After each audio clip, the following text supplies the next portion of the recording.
My name is Greg Polakis. We are at the Charlotte Harbor Field Lab in Port Charlotte, Florida, and I study primarily the smalltooth sawfish. It's the first endangered marine fish that we have here in Florida, so it's obviously an important study that we have to, or an important species that we have to examine and understand how they use the nurseries, which is what we focus most of our research on. No one studied the species before they were listed on the endangered species list in 2003, so almost anything we can learn is helpful from a management standpoint.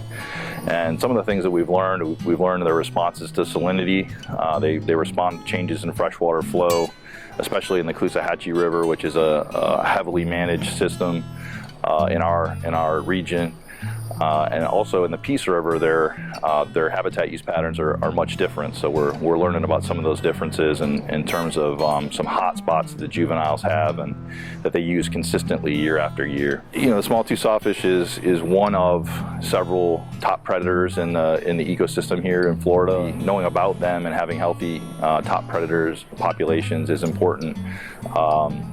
For healthy ecosystems. So that's, all the different projects that go on across the state are really, geared toward understanding those different pieces of the ecosystem and how they all fit together.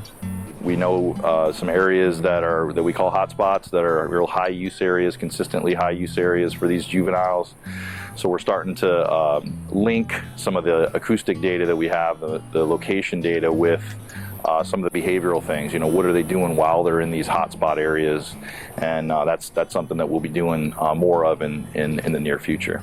We go gill netting primarily. We have random sites that we go to in the Upper Harbor as well as down by the Caloosahatchee in the southern region every month between February and September.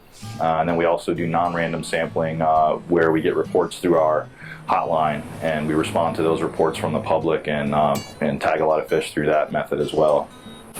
One of the things that's really helped us with our research over the years has been our hotline, our sawfish hotline, and that allows the public to respond if they see or catch a sawfish while they're fishing for other species. They can call us or email us and let us know where that occurrence was, and we use those data on a day-to-day basis for improving our research and learning more about the species.